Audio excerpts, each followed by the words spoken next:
Hello everyone, welcome back to net computer science.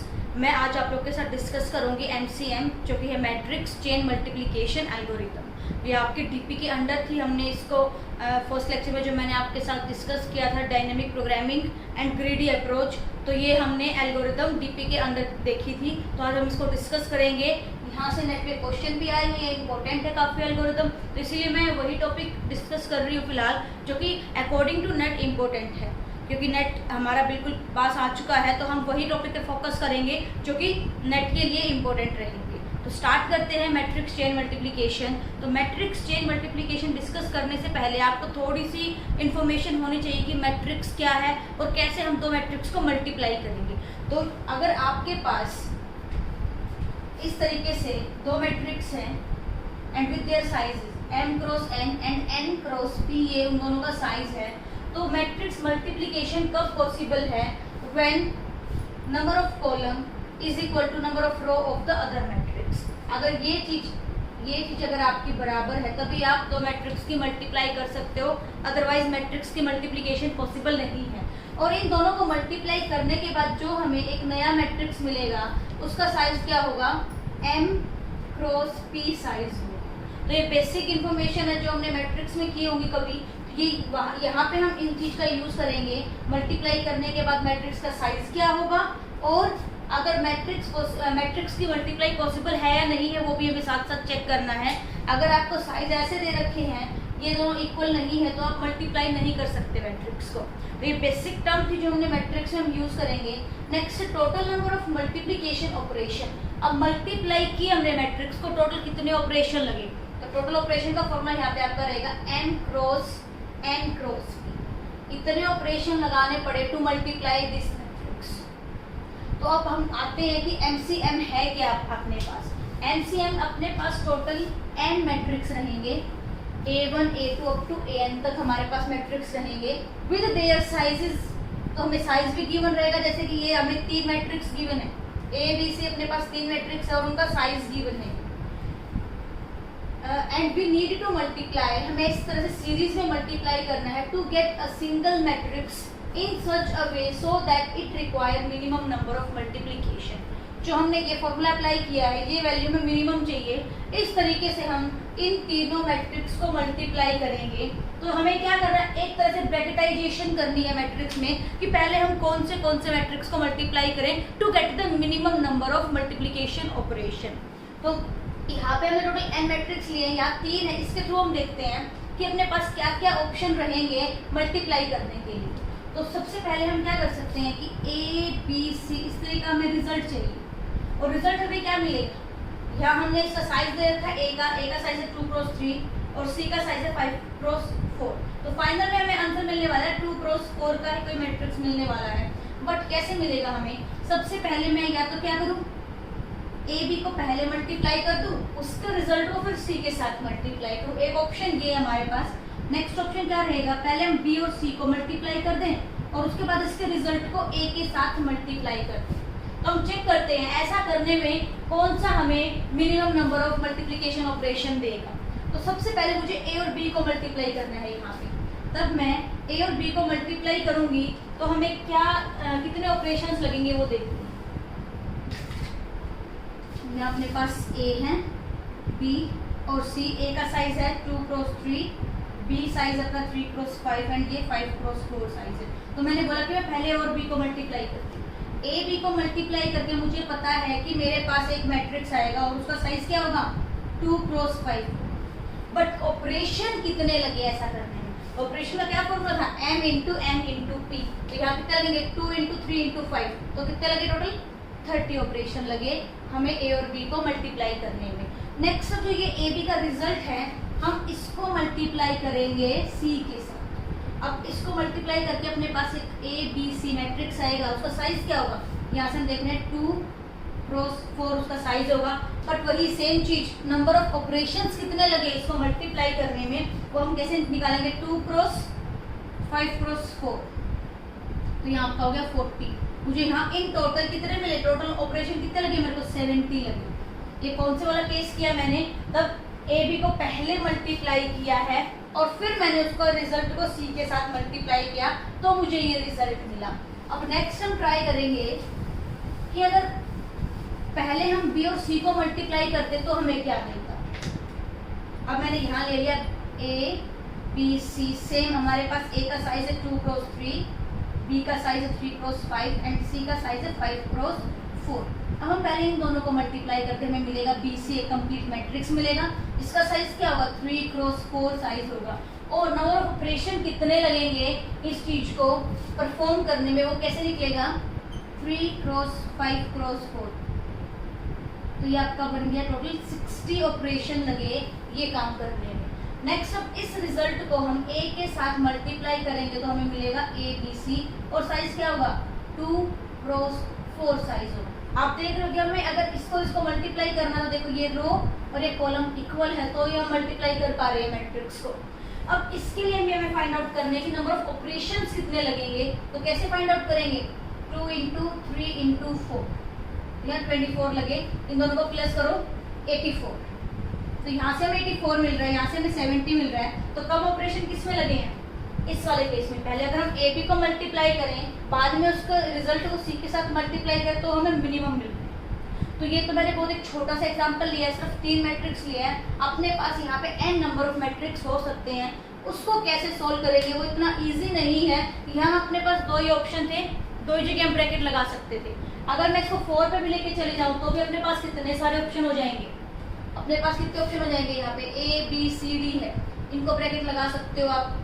B C का अलग से solve कर सकते हो, सी डी को सोल्व कर सकते हो, और भी कैसे अलग अलग आपके पास ऑप्शंस मिल जाएंगे सोल्व करने के, और फिर उनमें से मिनिमम फाइंड आउट करना। तो ये काफ़ी लंबी प्रोसेस होगी इस तरीके से सोल्व करना। तो हम इसका शॉर्टकट भी डिस्कस करेंगे। तो हम एक फॉर्मूला देखते हैं पहले डिस्कस करने से पहले, ये शॉर्टकट। तो number of ways multiplying n+1 matrices. अगर आपके पास टोटल n+1 मैट्रिसेस हैं तो आपको कितने वेज मिलेंगे, आप उनको उनका ऑपरेशंस फाइंड आउट करके उन वेज में से मिनिमम फाइंड आउट करो। तो इसके लिए अपने पास जनरल फॉर्मूला रहेगा 2n/cn डिवाइडेड बाय n+1, जिसे हम कैटलन नंबर भी बोलते हैं। तो उसको सोल्व कैसे करेंगे, सपोज करो अपने पास यही वाला एग्जांपल था, यहाँ अपने पास 3 मैट्रिसेस है। इट मीन्स अपने पास 2+1 मैट्रिसेस है। तो यहाँ n की वैल्यू क्या हो जाएगी 2। तो यहाँ अगर हम 2 पुट करेंगे कितना बनेगा 2 2 4 4c2 डिवाइडेड बाय 3।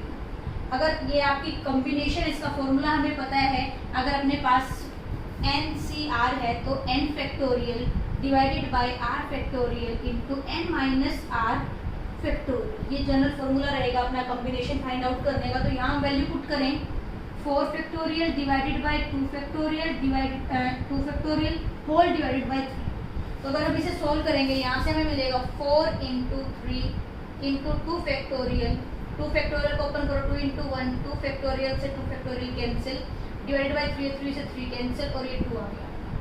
तो देखो अपने पास 2 ही वेज थे इस चीज को सोल्व करने के लिए, जो हमने डिस्कस किए थे कि या तो हम क्या करें ए बी को पहले मल्टीप्लाई कर दें फिर सी के साथ करें, या फिर ए को छोड़ के बी सी को पहले मल्टीप्लाई करें फिर ए के साथ मल्टीप्लाई करें। ये 2 ही वेज थे हमारे पास मिनिमम फाइंड आउट करने के लिए। तो आप इस जनरल फॉर्मूला से ये फाइंड आउट कर सकते हो कि कितने वेज हैं हमारे पास ये निकालने के, कि इनमें से हम किसको मिनिमम पिक करें।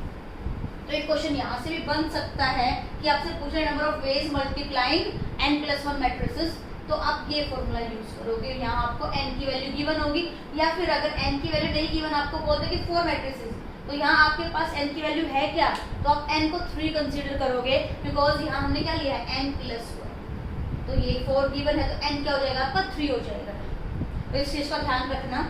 नेक्स्ट हम डिस्कस करेंगे अभी कि डीपी के अकॉर्डिंग हम कैसे MCM को सोल्व करेंगे। तो मेन हम डीपी डिस्कस कर रहे थे, तो डीपी के अकॉर्डिंग हम ये फॉर्मूला यूज करेंगे और देखते हैं कैसे हम फाइंड आउट करेंगे। तो यहाँ था आपका MI, J। तो ये जो चीज लिखी है I और J, ये है क्या आपका, मान लो हमारे पास यहाँ मिल है A1 A2 A3 up to AN। तो यहाँ ये चीज है AI+1 अप टू AG। तो ये I की वैल्यू जो स्टार्टिंग हमने कहाँ से किस मैट्रिक्स से स्टार्ट करना है मल्टीप्लाई करना, और J जो आपका बिल्कुल लास्ट है। तो हमेशा हम कभी भी सोल्व करेंगे आपकी I की वैल्यू हमेशा J से क्या होनी चाहिए, छोटी होनी चाहिए। और के क्या है यहाँ पे, जहां हमने बीच में ब्रैकेट लगा दिया वो आपका के। जैसे कि ये एग्जांपल के साथ मैंने ले रखा कि मान लो मैंने एक ब्रैकेट यहाँ लगाया, तो ब्रैकेट से इधर वाली वैल्यू सारी ए के तक आ चुकी है आपकी। नेक्स्ट ए के प्लस 1 अप टू ए जे रहेंगी आपके दूसरे वाले ब्लॉक में रहेंगी आपकी। और जो अगर आपका ए मैट्रिक्स है तो हम उसको बोलेंगे कि उसका साइज क्या है, P not into P1, P1 into P2, P2 into P3। इस तरीके से हम P से हम क्या शो कर रहे हैं यहाँ पे, साइज ऑफ अ मैट्रिक्स।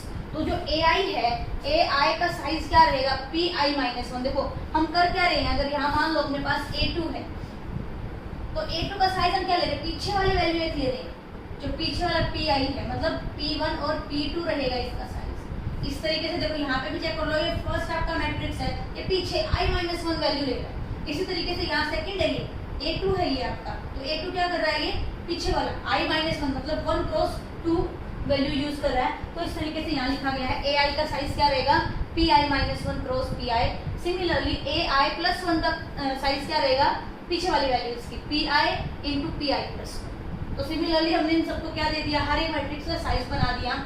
और जब हम लास्ट में जब इसको पूरे को मल्टीप्लाई कर लेंगे, मल्टीप्लाई करने के बाद जो अपने पास एक नया मैट्रिक्स आएगा उसका साइज क्या होगा, ये फर्स्ट वाली वैल्यू पिक करेंगे और इधर से ये लास्ट वाली वैल्यू। तो वही चीज यहाँ लिखी है, साइज लिखा है मैट्रिक्स का। सिमिलरली यहाँ पे भी P के जो फर्स्ट वाला है और ये PJ ये आपका लास्ट वाला है। तो यहाँ अगर मैं आपसे पूछ लूँ कि नंबर ऑफ ऑपरेशन कितने लगेंगे, मल्टीप्लीकेशन ऑपरेशन कितने लगेंगे, यहाँ PI minus 1 into PK into PJ, ये ऑपरेशंस लगेंगे टोटल हमें ये सारा का सारा सोल्व करना है। तो इसको देखते हैं ये काम कैसे करेगा। यहाँ दे रखा है कि बेस केस दे दिया 0 when I is equal to J।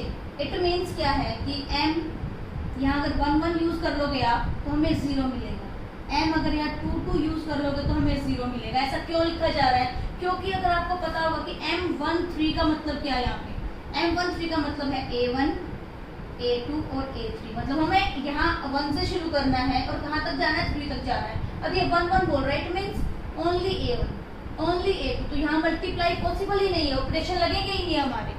आप एक अकेला मैट्रिक्स होगा आपके पास तो आप उसको मल्टीप्लाई नहीं कर सकते, इसीलिए ये चीज हमें बेस केस बना दिया कि when I is equal to J then this value is equal to 0। ठीक है, क्लियर है ये इतना आपको। नेक्स्ट अगर ये चीजें इस तरीके से हैं तो हमें करना क्या है, हमें ये वैल्यूज फाइंड आउट करनी है। यहाँ पे I और K की वैल्यू पुट करेंगे और ये सब चीजें को प्लस करके आप एक इन सबको कंपेयर करके मिनिमम वैल्यू निकालोगे और एक हमें यहाँ पे हम इस तरीके से एक मैट्रिक्स बनाएंगे जिसकी वैल्यूज हमें फिल करनी है। तो देखो ये काफी बड़ी प्रोसेस है, मैं पूरी की पूरी डिस्कस नहीं करूंगी यहाँ पे कि कैसे हम इसमें वैल्यूज पुट करेंगे। फिल करते करते हमें लास्ट में मिनिमम मिलेगा और वो हमारा आंसर होगा। ये आपकी लगभग 5 to 7 मिनट आपकी खा जाएगा। तो हमें इस तरीके से इसको सॉल्व नहीं करना है। जस्ट मैं आपको ये फॉर्मूला इंट्रोड्यूस करवाना चाह रही थी कि अगर इन केस आपसे कोई पूछ ले कि डीपी में किस फॉर्मूला के थ्रू आप एमसीएम को सॉल्व करते हो, तो ये कंसेप्ट है सॉल्व करने का। बट हम हमें इसको किसके थ्रू प्रोसीड करेंगे, हम इसको शॉर्टकट के थ्रू करेंगे तो अपना टाइम बचेगा और देखना आप बिल्कुल हम विद इन 1 मिनट इस क्वेश्चन को सॉल्व कर पाएंगे।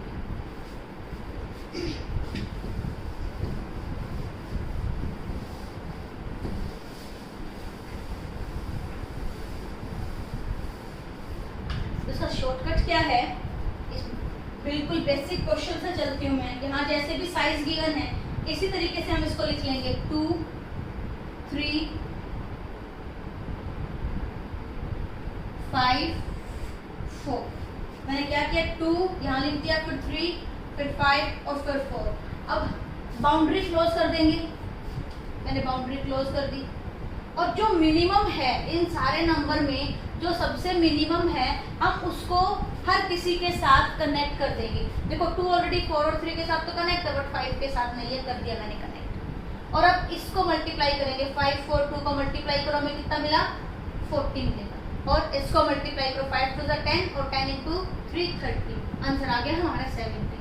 तो मैंने ये क्वेश्चन आपको लंबे मेथड से भी सॉल्व करके दिखाया था, हमें वहाँ पे 70 ही ऑप्टिमल सॉल्यूशन मिला था, मिनिमम सॉल्यूशन मिला था। तो इस शॉर्टकट के थ्रू आप इजीली कैलकुलेट कर सकते हो। इस वाले एग्जांपल को देखते हैं हम कैसे प्रोसीड करेंगे। ए का साइज है 3 लिख दिया, फिर 4 फिर 5 2 और 3।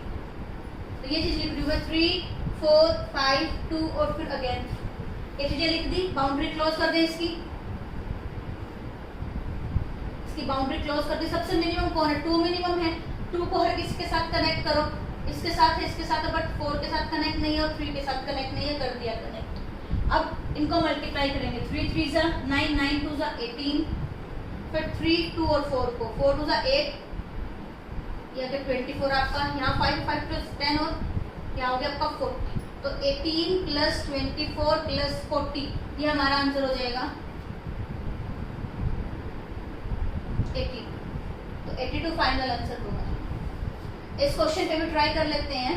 यहाँ आपके पास साइज है 1 2 3 4 1, बाउंड्री क्लोज कर दो। और जो मिनिमम है देखो यहाँ 2 है, 1 और 1, हम दोनों के लिए फाइंड आउट कर लेंगे ताकि कोई कंफ्यूजन ना हो। इस 1 को पहले हम हर किसी से कनेक्ट कर दें। यहाँ से मिला 4, यहाँ मिला 12, यहाँ मिला 6, तो यहाँ से हमें मिला 22। अब फिर से एक और इस पर हम अप्लाई कर लेते हैं कि 1 और 1 हमारे पास पेंडिंग है जो कि मिनिमम था, उसको भी कनेक्ट करके फाइंड आउट करेंगे कि कौन सा मिनिमम है। तो हमने ये वाला 1 कनेक्ट करना बाकी रह गया था, इसको करेंगे इधर और इधर। यहाँ से मिलेगा हमें 12, यहाँ से मिला 6 और यहाँ से मिला 2, तो यहाँ से हमें मिला 20। तो कौन सा मिनिमम है? 20 मिनिमम है। तो क्वेश्चन डिस्कस करते हैं जो कि प्रीवियस ईयर में पूछे गए हैं। तो फर्स्ट क्वेश्चन है, consider the problem of chain A1 A2 A3 of 3 matrices. Suppose dimension of matrices are 10 cross 100, 100 cross 5 and 5 cross 50. There are 2 different ways of parenthization. तो ये आपके पास 2 तरीके दे रखे कैसे हम पैरेंथाइज कर सकते हैं। Computing the product according to first is dash time faster in comparison to the second. मतलब कि यहाँ हमें इन दोनों के अकॉर्डिंग हमें सॉल्यूशन निकालना है, प्रोडक्ट्स निकालने हैं, कितने ऑपरेशन लगेंगे और फिर ये बताना कि फर्स्ट के कंपैरिजन, जो फर्स्ट है वो कितने टाइम फास्टर है सेकंड के कंपैरिजन में। तो हम फर्स्ट वाला देखते हैं। इसने बोला कि A1 A2 को पहले मल्टीप्लाई करना है, फिर A3 के साथ मल्टीप्लाई करना है। तो A1 का साइज क्या रहेगा? 10 × 100, A2 का साइज है 100 × 5 और A3 का साइज है 5 × 50। तो अगर हम इन दोनों को पहले मल्टीप्लाई करेंगे हमें मैट्रिक्स मिलेगा A1 A2 ऑफ साइज 10 × 5 का साइज हमें मिलेगा। बट कितने कंपैरिजन लगेंगे तो कैसे फाइंड आउट करेंगे कंपैरिजन? 10 × 100 × 5, तो ये आपके पास हो जाएगा 5000, 5000 कंपैरिजन लगे ये A1 और A2 को मल्टीप्लाई करने। फिर हमें इस वाले रिजल्ट को इसके साथ कंपेयर करके मल्टीप्लाई करना है। तो A1 A2 A3 हमें मिलेगा और साइज क्या होगा उसका? 10 × 50। अब 10 × 50 साइज है, ठीक है, बट कंपैरिजन कितने लगेंगे? कंपैरिजन लगेंगे 10 × 5 × 50, तो यहाँ हो जाएगा 2500। तो इन दोनों को प्लस करेंगे तो हमें मिला 7500। ये हमें कंपैरिजन मिले। फर्स्ट केस में हमें ये कंपैरिजन मिले। अब हम सेकंड केस अप्लाई करेंगे, तब हम A2 और A3 को पहले मल्टीप्लाई करें। A2 का साइज अपने पास है 100 × 5, 5 × 50 और यहाँ है हमारे पास 10 × 100। तो पहले इन दोनों को मल्टीप्लाई करेंगे, हमें मिलेगा A2 A3 ऑफ साइज 100 × 50 और यहाँ से हमें कितने कंपैरिजन मिलेंगे? 100 × 5 × 50 मिलेंगे। तो यहाँ मिले 25,000 हमें कंपैरिजन मिलेगी। अब हमें इस रिजल्ट को A1 के साथ मल्टीप्लाई करना है। हमें A1 A2 A3 मिलेगा और साइज क्या रहेगा? 10 × 50 का साइज रहेगा और कितने कंपैरिजन लगे? यहाँ आपके पास 10 × 100 × 50, तो ये अपने पास हो जाएगा 50,000 प्लस 2500, 25,000 अगर हम प्लस करेंगे तो हमें मिलेंगे 75,000। तो यहाँ से हमें मिले 75,000 और यहाँ मिले 7500, तो कितना 10 टाइम्स आपको फास्ट मिल रहा है first case as compare to the second case. So answer क्या रहेगा इसका? बी आंसर रहेगा। ये आपका आया था नेक्स्ट दिसंबर 2014 में ये क्वेश्चन आया था, जो कि बहुत सिंपल था और बहुत इजीली सॉल्व कर पाओगे अगर आपको ये मेथड पता है तो। नेक्स्ट क्वेश्चन इसी टॉपिक से पूछा गया, वो पूछा गया 2017 जनवरी 2017 में पूछा गया था ये क्वेश्चन। इसमें डायरेक्ट आपको सीक्वेंस दे रखी है और ये पूछ रखा है कि मिनिमम ऑपरेशंस कौन से लगेंगे आपके। Minimum number of scalar multiplication required for parenthesization of MCM whose sequence of dimension of 4 matrices is this। 4 matrix की डायरेक्ट सीक्वेंस गिवन है, तो यहाँ हम अपना शॉर्टकट अप्लाई करेंगे 5, 10, 3, 12 एंड 5। सेम वही चीज बाउंड्री क्लोज कर देंगे और मिनिमम कौन है इनमें 3 मिनिमम है, इसको 3 को सबके साथ कनेक्ट कर दो तो ये हमें मिला। अब हमें मल्टीप्लाई करनी है तो यहाँ हो जाएगा 12 5 60 180 हो जाएगा ये। नेक्स्ट यहाँ पे 75 आ जाएगा और ये हो गया आपका 150। तो इनको हम प्लस करेंगे 150, 180 एंड 75 को हम कब प्लस करेंगे तो ये आपके पास आएगा 7 हो जाएगा, ये हो जाएगा 0 और यहाँ 2 कैरी जाएगी तो ये हो गया 405। दे इज द राइट। इस शॉर्टकट के अकॉर्डिंग आप बहुत ही जल्दी कैलकुलेशन कर पाओगे और क्वेश्चन को विद इन 1 मिनट में आप सोल्व कर पाओगे। तो अगर ऐसा क्वेश्चन आपको नेट में दिखाई देगा तो आप हमें बड़ा मेथड फॉलो नहीं करना है, यहाँ बिल्कुल शॉर्टकट के अकॉर्डिंग। तो दोनों क्वेश्चन काफी इजी थे, आप कर पाओगे ये क्वेश्चन शॉर्टकट के अकॉर्डिंग। तो मैं थोड़ा सा रिवाइज करा देती हूँ कि आज हमने एमसीएम में क्या क्या पढ़ा। सबसे पहली बात, ये किसके अंदर आएगी, डायनेमिक प्रोग्रामिंग के अंदर है ये एल्गोरिदम। सेकंड चीज जो मैं याद रखनी, इसकी टाइम कॉम्प्लेक्सिटी क्या होगी, इसकी टाइम कॉम्प्लेक्सिटी थी ऑर्डर ऑफ n क्यूब। तो ये ऑर्डर ऑफ n क्यूब क्यों है, जो मैंने आपको एक फॉर्मूला बताया था इसमें फाइंड आउट करने के लिए कि हम एक टेबल जनरेट करेंगे, एक मैट्रिक्स जनरेट करेंगे, उसमें ये वैल्यूज फिल करेंगे तो उस मैट्रिक्स का साइज क्या होगा, मैट्रिक्स का साइज होगा n क्रॉस n। तो मैट्रिक्स का साइज रहेगा हमारा n² प्लस इंटू n कर देंगे हम फिलिंग करने के लिए। जो उसमें मैट्रिक्स में जो हम फिल करेंगे स्लॉट, उस स्लॉट को फिल करने में जो टाइम लगेगा n को मल्टीप्लाई कर देंगे। इस वजह से इस एमसीएम की जो टाइम कॉम्प्लेक्सिटी है वो है n क्यूब। ठीक है, ये हमने मेन चीज याद रख ली। उसके बाद हमने जो ये शॉर्टकट किया, कैसे हम ये फाइंड आउट करेंगे मिनिमम नंबर ऑफ ऑपरेशंस लगे, उसका शॉर्टकट मैंने आपको डिस्कस कर दिया, ये आप इजीली कर पाओगे। तो नेक्स्ट जो चीज आपको याद रखनी है वो formula number of ways of multiplying n+1 matrix, हमने कैटेलिन नंबर अप्लाई किया, वो चीज याद रखना। अगर ये 3-4 पॉइंट अगर आपके माइंड में है तो आप एमसीएम को इजीली आप सोल्व कर पाओगे एग्जाम में। अगर आपको मेरी ये वीडियो पसंद है और आपको कुछ समझ आया तो प्लीज मेरे इस वीडियो को लाइक कीजिए, शेयर कीजिए एंड सब्सक्राइब कीजिए मेरे चैनल को। Thank you so much.